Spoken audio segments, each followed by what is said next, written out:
Welcome to the Personal Injury Law Show. This show that talks about everything current in the law of personal injuries. We talk about workers' compensation. We talk about medical negligence, car accidents, slips and falls, you name it. We talk about everything, and it's current to you. My name's Tony Carbone. I'm a personal injury lawyer with over 25 years' experience. With me tonight I've got Nunzio Tartaglia, a partner in a law firm. Good evening, Nunz. Tony, viewers, welcome. And Sarah Snowden, an associate and senior lawyer in a law firm. Good evening, Sarah. Evening, Tony.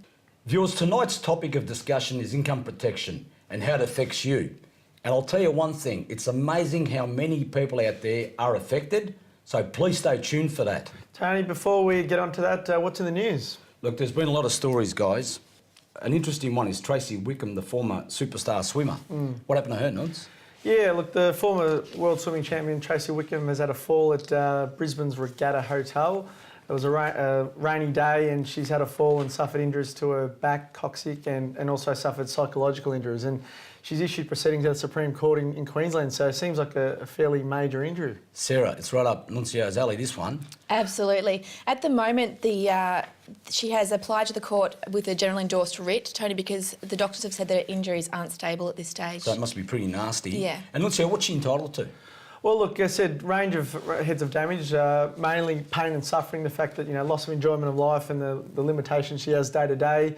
Not sure about her working situation at the time, but if she was working and can't work now, loss of employment benefits, home help, the fact that she can't do things in and around the house, medical expenses, both past and future, so it could be a very sizeable case in the end. Yeah, it sounds substantial. Yeah, and look, the main point though is she has to prove negligence against this Regatta Hotel. Look, they're pretty strong cases when you got slippery floors, that's what I've read, slippery floors and they were wet. Exactly right, and if they can also show that they didn't have a good system of cleaning then... You get an engineer just to make it watertight. Yeah, so... Now, let's keep moving, yeah. We could come back to this in the future. No worries. There's an interesting story about pet bans, jail time for irresponsible dog owners and a crackdown. Tell us about it, Sarah. Yeah, Tony, this is a really interesting story. It's an issue that's been in the news for quite some time now. Basically, the article goes through all the recent dog attacks that have happened and most significantly the death of a young child last year, a little 4-year-old girl. It has been an ongoing issue for a number of years and it's finally coming to the attention of the local governments. You know what's extraordinary about this, Nunz? When you look at the statistics, over 70% of injuries sustained by people are to the upper body. That is, the head, the face, neck and upper extremities, arms and hands, which is pretty nasty, look, isn't it? You thought it might be, I suppose, the opposite way, the lower end of the body. But look, we had Moira on the show, recently, and I think she'd have a few things to say about the proposed laws, where basically what they're saying is that if you are owner of a dog and attacks a victim, that you can't own a dog for at least 10 years, and if you do breach that, you can maybe get jail time or a hefty fine up to, I think, about $64,000. So, look, the government's very strong about, ensuring there's no dog attack cases. So. The current system's pretty poor, but because the matters go to VCAT if you've got a dispute over a dog that's considered dangerous. And the problem with that, Sarah, is that they get to VCAT and you've got to look at the features of a dog to see whether it falls within certain guidelines. And they're so picky about it that no person could possibly work out what's what. And it's costing thousands and thousands of dollars. So it's got to be policed a bit better than what they're doing at the moment, don't you think? That's right, Tony, absolutely. At the moment where they're going to VCAT, they're looking at what type of dog it is. There's a lot of disputes over whether the dog fits into a certain dangerous category and therefore whether or not they should have ownership of it to start with, whether or not the dog should be destroyed if it's attacked somebody.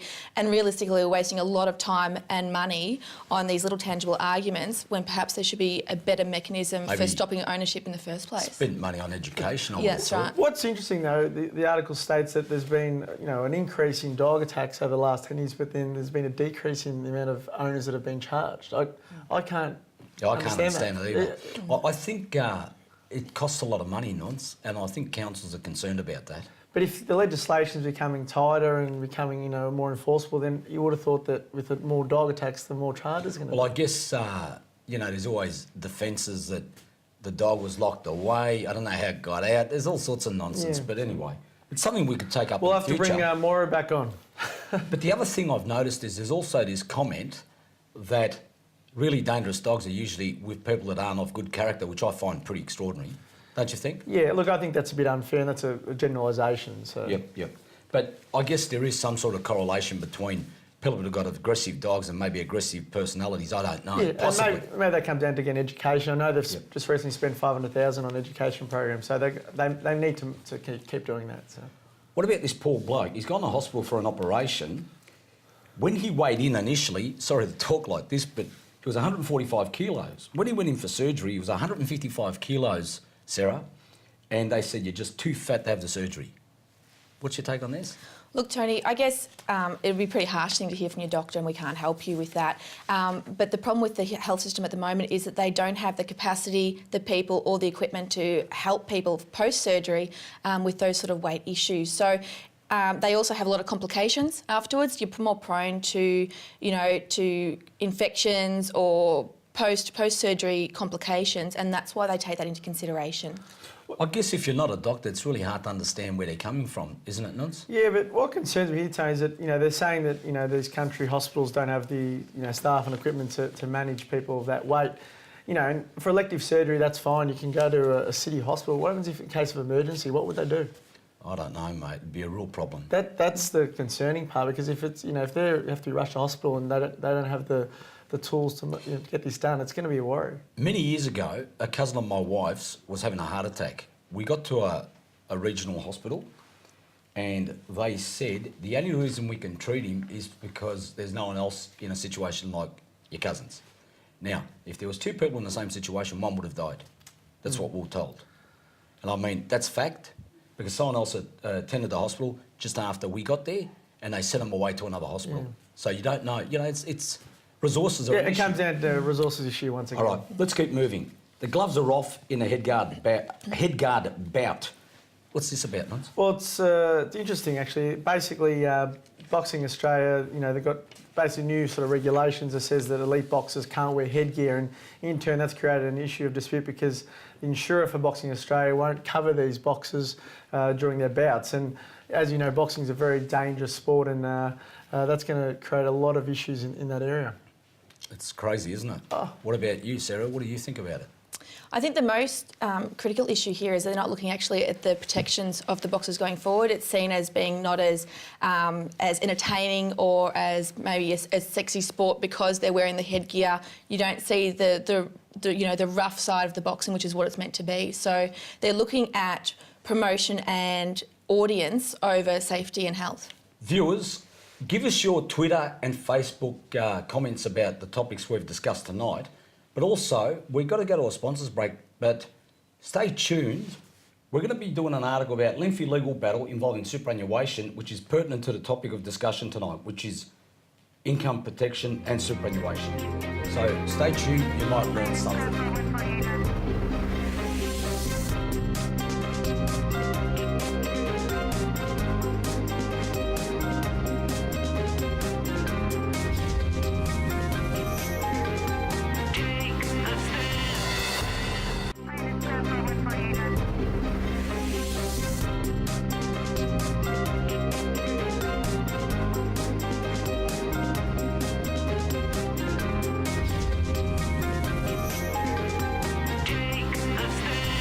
Viewers, welcome back to the show. Before the break, I told you that we're going to be talking about income protection. But importantly, and it's on that topic, Nunzio, tell us about this lengthy legal battle.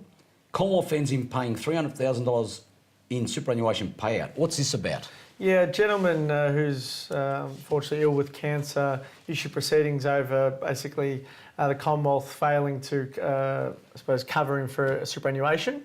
What happened was he was a forklift driver for the Commonwealth Government for over sort of 30 odd years.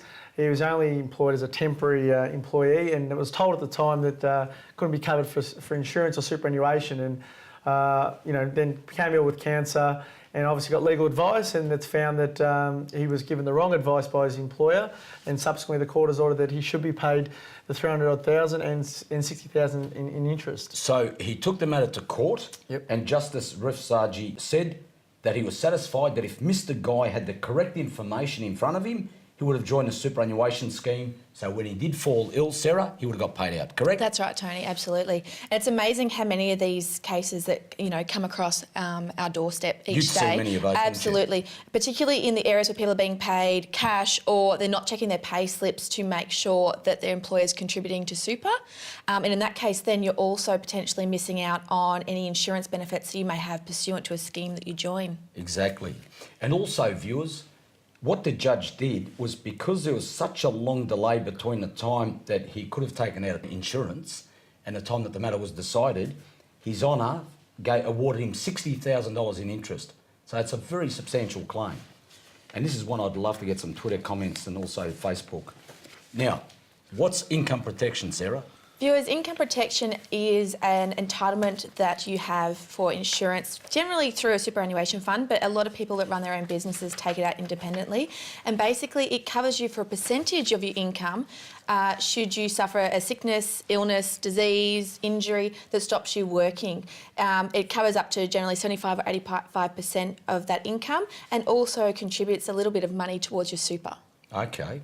And Nunzio, a lot of people that do have insurance, although there's a lot that don't, fail to fully disclose anything that's of importance. Yep. Give me examples. Look, it's important that you disclose everything to an insurer, pre-existing. It doesn't matter if you've had some psychological treatment, you've had some back pain, you need to disclose it. It's what's called the utmost good faith. You've got to disclose all those representations, because they can knock you out because you failed to do so. So one, instead of ticking yes and you tick no, policy over. Sarah, as an example, assuming you've got a diabetes, okay? It places you in a higher risk of contracting some other illness. So the reality is, if you disclose it, the insurer won't preclude you from getting insurance, but your premium's going to be a bit higher, correct? That's right. Generally, they'll either increase the premiums for specific types of cover. They may exclude you in some circumstances from certain conditions that are associated with that condition. So they might say, well, look, we'll cover you for everything but any potential heart problems that you may have as a result of your diabetes.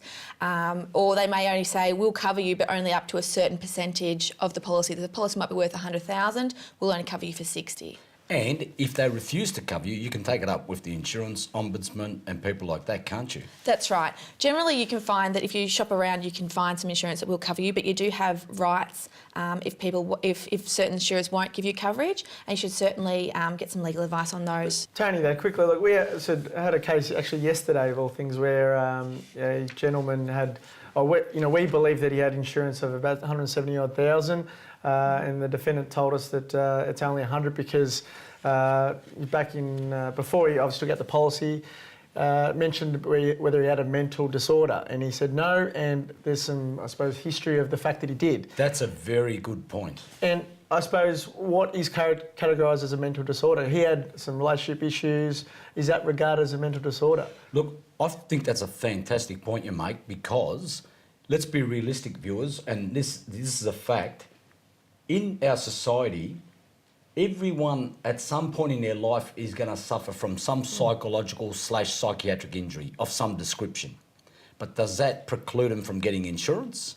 And this is a very, very important topic. So I think what we need to do in the future is get someone from the Mental Health Society to come on the show to talk about this, because they are excluding a lot of people that have reported psychological/psychiatric conditions over the years, Sarah. The interesting thing with that too, Tony, is that in this particular case, it wasn't a claim for a psychiatric injury that he was claiming. It was for a specific as a physical injury, but they were trying to exclude the additional coverage units on the basis of this non-disclosure. Now, obviously the difficulty there is that he wasn't claiming for a condition that they were saying we're going to exclude you for. It's amazing, one tick of the box and you lose 70 grand. Exactly.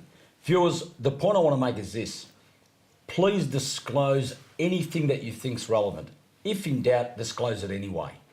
Especially smokers. If you don't disclose it, you'll find that when they do get all the information from the doctors, it'll be in the doctor's notes. Because one of the first questions doctors ask is, are you a smoker? Now, if you say no, and they can determine that you were a smoker, then they're going to void your policy. Under the Insurance Contracts Act, they can say, we wouldn't have insured you if you had told us the truth. Whereas in effect, Sarah, you said they would have insured the person 99% of the time, but the premium would have been higher. That's right. Okay? And if you're a smoker, the premium's a lot higher. So don't forget that. So that's a good excuse to cut back on that. Now, tell us a bit more about income protection, Sarah. What sort of claims can you make? Well, income protection claims, as I said, are generally a percentage of your wage. To be able to claim an income protection claim, Tony, you need to be unable to perform the usual duties of your occupation. Some people have an own occupation definition.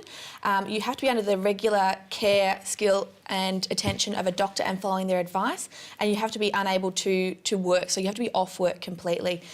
There can be differentiations in that, Tony. You can have a partial disability where you can get up to a certain percentage of the loss of income that you've got as a result of an illness or injury if you can only work 10 hours instead of 30. Nunz, there's a lot of competing definitions. Yep. So the viewers have to get legal advice, don't they? Of course, and obviously you've got to speak to also a financial advisor about the different types of insurance available to you. But I think we need to make an important point to the viewers that to have income protection available to you, you don't actually have to get injured at work. No. It's just an injury or an illness. It doesn't matter how it happened, where it happened, you can be covered. That's why it's just staggering that the amount of people don't cover themselves for income protection. Well, this is, let's say, for example, you could be going to work and you have an accident in circumstances where it's your fault. You could fall over on a footpath, correct? Yep. Absolutely. Could be anything innocuous that renders you incapacitated and you're not covered by workers' comp, car accident insurance or public liability. Exactly And right. then you're left in a lurch. Viewers, we've got to go to a sponsors break. Stay tuned, I've got some interesting statistics for you about your views as to whether you should have insurance. And you'll be absolutely astounded.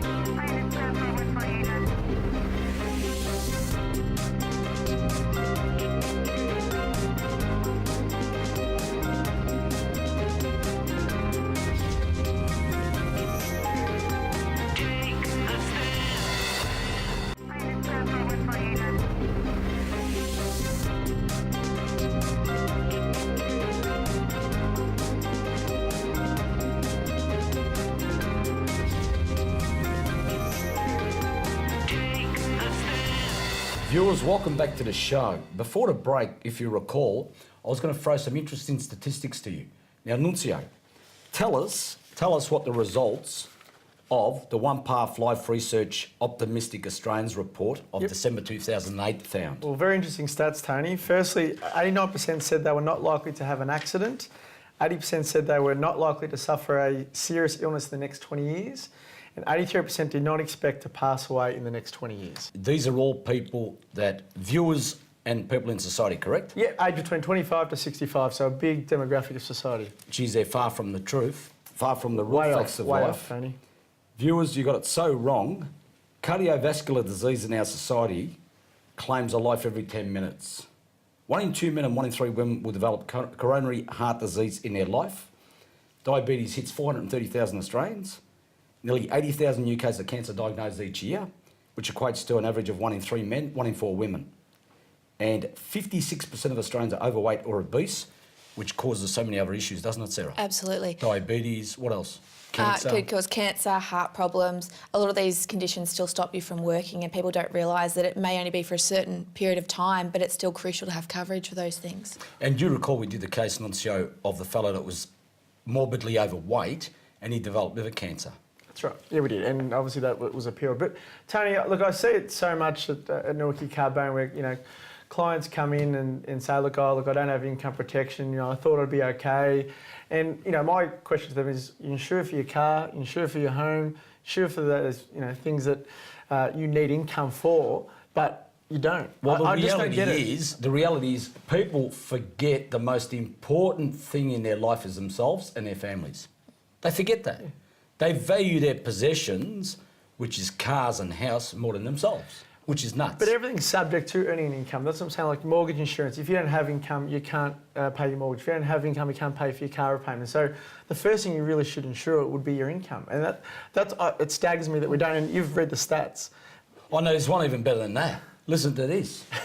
By the year 2021, they suspect or expect 4.2 million Australians to suffer from some form of arthritis, which is very, very debilitating, isn't it, Sarah? Absolutely. Tony, I think that the most staggering thing is that, as Nunzio and yourself have pointed out, is that we insure all the possessions we have in our life, but we don't insure our lifestyle. You build up, you work over, 10, 20, 30, 40 years in some cases, and you've got used to a certain lifestyle, you've got your kids in schools, you like your holidays every year, something happens and something goes wrong, and the stats show that a lot of people don't think that it will, and that's gone. That lifestyle's gone. The kids might have to be pulled out of schools, the house has to be sold. People don't take those things Sarah, into consideration. Just on that point, I was talking to a financial planner yesterday, Nunz, and he said it's amazing how the majority of his clients are living week for week, and they rely so heavily on one pay packet, and if they lose two pay packets, they're actually going to go into financial difficulties. And furthermore, the other comment he made was, it's staggering what proportion of the population that do have insurance are underinsured. Well, I think Australia is one of the most uninsured countries in the world, and these are the reasons why. I think we're just taking it for granted when you shouldn't. And because if you don't get injured at work or through a transport accident, you don't have those statutory entitlements, so you don't have that protection that you need.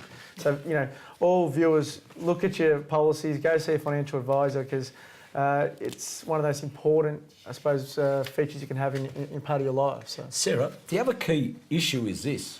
I find a lot of people that do come to us with income protection issues where the funds of insurers have failed to pay out, have tried to do it themselves. And they don't realise, they don't know what questions to ask the doctors, they muck the whole thing up. They're bound by whatever they've given the insurer prior to us getting involved, and it becomes an absolute minefield. Absolutely. Unfortunately, every policy is different. Every policy has its own separate requirements, and it will differ from person to person. It could be an own occupation, it could be any occupation, definitions, which is why it's so crucial to seek legal advice with respect to a claim, because if you have income protection, you may also have a TPD claim, and obviously they interact with each other. But there's so many different scenarios that can occur with an income protection claim. There's some recent cases that come out where an insurer tried to offset some payments that a client, that a plaintiff received from Centrelink for disability support pension against the income protection. Now, in that case, the plaintiff got up and said, no, you can't. The insurer couldn't contract out of their entitlements. Well, can I just stop you there for a second? Yep. Nunzio, one of the biggest problems is people come to us when they've got a problem. When they take out a policy, they should really sit down and get someone to interpret it to them, because they might be insuring themselves for the wrong situations. Exactly right, because I think you've got to look at your personal situation. You might be self-employed, you might be an employer, you might be a contractor, and you've got to have different protection to tailor to your personal circumstances. So it's important that you sit down, you know what you're signing. And the amounts. And the amounts. Of course. Yeah. And look, one thing we haven't, I suppose, touched on is that income protection, some policies that I've seen are paid to 65. That's I got a universal. client, just got one approved the other day, and he's, I think, 43 at the time now. So technically he's going to be on, a pretty good wicket till he's 65, and that's great for him and the family because they can now support their ongoing lifestyle, and Sarah, it's important. One of the things I've noticed is that the ones that lodge claims, they get followed a bit like work cover and TAC do, and they get caught lifting things and this and that and all sorts. And you've had a few of those, haven't you? Yes, Tony, absolutely. Surveillance is across the board with insurance. It's not just something that applies to work cover or transport accident cases. If the insurer thinks that you're saying one thing and then doing another, they will put surveillance on you. And it could be the slightest thing. It could be you doing a little lifting task. It could be bending forward. Anything that you say you cannot do because of an injury or illness, they will catch you, and that will affect the claim. And nonce, the way it affects the claim is that shows they've got retained capacity, doesn't it? Of course. And then obviously in terms of an income What's protection... it mean? What's retained capacity? Well, you've got some capacity to do some sort of work, and instead of under these policies, sometimes that totally excludes you. And also if you've got a TPD component of your policy, which is total permanent disablement, that's it. You're not going to get it. And you can have both. That's important for the viewers. You can have income protection and TPD. And Sarah, the reason why you need to consult a lawyer early before you even have a claim is because there's so many different definitions, correct? Absolutely. Every like as I said earlier, every policy is different. It will have its own definition, and that will be specific to what type of work you've done previously, what your injury is. It can take into account a wide array of problems, so you should definitely seek legal advice. And Nunz, the thing is that there's a lot of case law, and there's no point us going through any of the cases because they all decide on their own particular facts. Exactly right.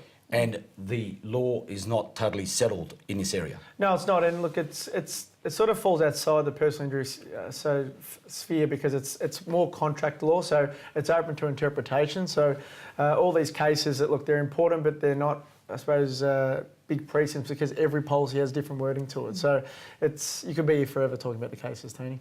Sarah, is there anything else you would like to add before we go? The last thing I would say, viewers, is if you're injured, if you're ill, seek legal advice, see what your rights are.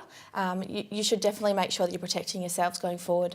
Nunz, anything else you'd like to add? Yeah, look, just the viewers, protect yourself, insure yourself. It's the most important thing you can do. So, seek advice of a lawyer and financial advisor.